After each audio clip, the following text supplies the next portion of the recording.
서울 등호 쌓인 연합뉴스.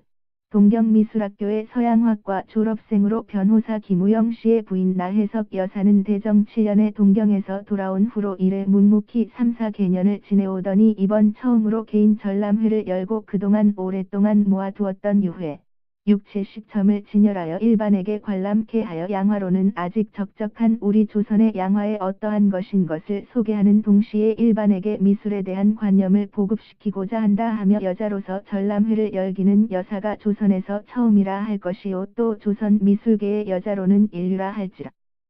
동아일보 1921 38 양화가 나혜석 여사 개인 전람회를 개최. 1948년 12월 10일 저녁 8시 30분 서울 원효로 서울시립자재원 무연고자 병동에서 한 행여병자가 생을 마감했다.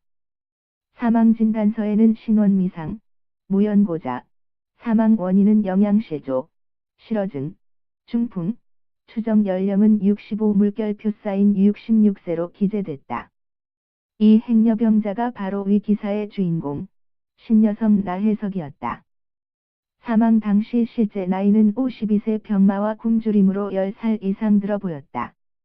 마지막 모습이 얼마나 초라했을지 짐작할 수 있다.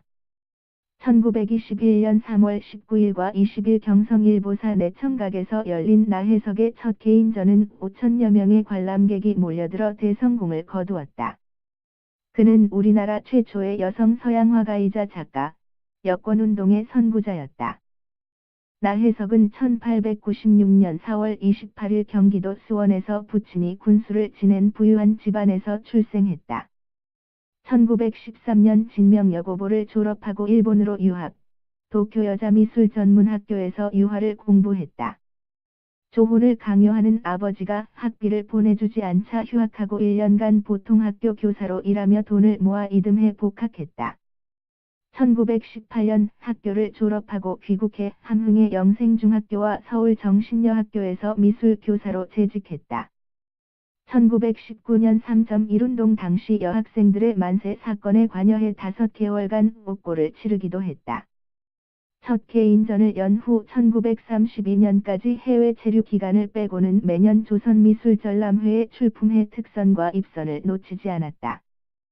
일본 유학 시절 여자 유학생 하구회 기관지 여자계 발행을 주도했고, 역언론 이상적 부인을 발표했다. 1918년 신여성이 낡은 사고를 하는 주변 사람들을 설득하는 과정을 담은 단편소설 경리를 쓰기도 했다. 연인이었던 시인 최승구가 1916년 결핵으로 사망하고 1920년 변호사 김우영과 결혼했다. 당시 나혜석은 결혼 조건으로 4가지 약속을 받아냈다. 일생을 두고 사랑해 줄 것, 그림 그리는 것을 방해하지 말 것, 시어머니와 전실딸과는 함께 살지 않도록 해줄 것, 그리고 첫사랑 최승구의 묘지에 비석을 세워줄 것이었다. 김우영은 파격적이라 할 수 있는 이 요구를 모두 받아들였다. 그는 신혼여행 길에 최승구의 묘에 들러 비석을 세워주었다. 이러한 행동은 세간을 떠들썩하게 했다. 이들은 신문 광고란에 결혼 청첩장을 실었는데 한국 최초의 공개적인 결혼 청첩으로 화제를 모았다. 동아일보 1920년 4월 10일 자 3면에 실린 청첩장에는 신랑 김우영과 신부 나혜석이 김필수 목사의 지도로 이날 오후 3시 정동 예배당에서 결혼식을 거행한다는 내용이 들어가 있다. 유학 시절 나혜석과 교분을 쌓았던 소설가 염상섭은 이들의 결혼을 소재로 1924년 7월 자유연애와 신여성의 결혼을 다룬 소설 해바라기를 펴내기도 했다. 1922년 남편이 일본 외무성 만주 안동현, 현재의 단둥, 부영사로 부임하자 나혜석은 6년 동안 그곳에서 화가로서 창작 활동을 하는 한편 교육 사업을 벌이고 독립운동을 지원했다. 안동현 여자야학을 설립해 운영했고, 안동현 부인 친목회를 조직했다. 부인 친목회를 통해 기금을 모아 부인들의 경제활동을 지원했으며 여성 문제에 대해 강연을 하고 편물 등을 가르쳤다. 또한 의열단의 김원봉 등에게 거사 자금을 비밀리에 송금하기도 했다. 나혜석은 자신의 여성관을 담은 글들을 발표해 사회적 파문을 불러일으켰다. 그는 김우영과의 사이에 사남매를 두었다. 1923년 잡지 동명 1호로에 실린 된 감상기에서 자신의 임신, 출산, 육아 경험을 솔직하게 토로하면서 아이는 엄마의 살점을 떼어가는 악마라고 규정했다. 이는 여성만의 내밀한 경험을 처음 공론화시킨 것이었다. 1927년 부부는 유럽으로 떠났다. 3년 동안 유럽에서 체류하며 나혜석은 파리에서 그림을 공부하고 김우영은 독일에서 법학을 공부했다. 유럽 여행은 나혜석에게 서구 여성들의 삶을 경험할 기회가 됐고 새로운 영감을 주었다.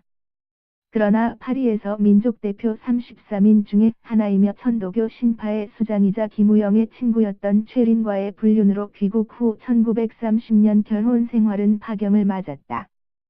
나혜석은 1934년 삼천리 8번지 물결표 쌓인 9월호의 이혼 고백서를 발표했다. 이 글에서 자신의 연애, 결혼, 이혼의 전 과정을 솔직하게 털어놓고 조선 사회의 가부장제가 갖는 모순을 비판했다. 그는 남자는 정조를 지키지 않으면서 여자에게만 정조를 요구할 권리는 없다고 했다. 정조라는 것은 도덕도 법률도 아니요, 오직 취미의 문제이며 정조관념이란 상대적으로 만들어진 것이므로 없어져야 한다고까지 주장했다.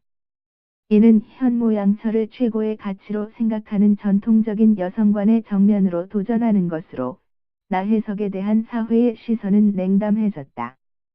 나혜석은 1934년 9월 19일 최린을 상대로 위자료 청구 소송을 제기했다. 고소 내용은 정조 유린에 대한 손해배상 청구였다. 나혜석은 경제적 궁핍과 사회적 소외를 겪어야 했다. 가족과 친지들로부터 외면당하고 사회로부터 비난과 조소를 받았으며 아이들을 보지 못하는 고통에 시달렸다.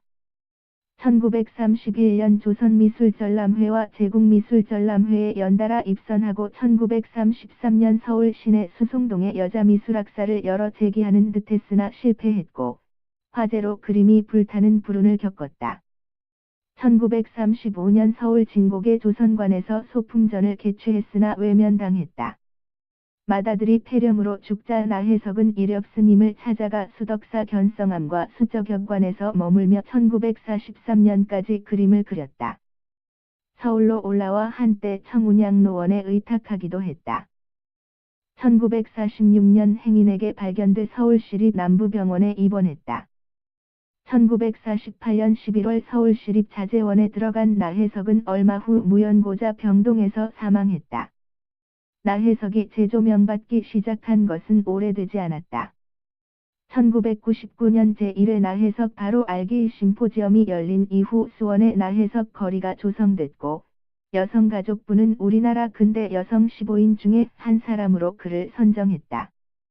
사남매 아헤드라 사인 어미를 원망치 말고 사회제도와 도덕과 법률과 인습을 원망하라 사인 내 어미는 과도기에 태어나 선각자로 그 운명의 줄에 희생된 자였느니라.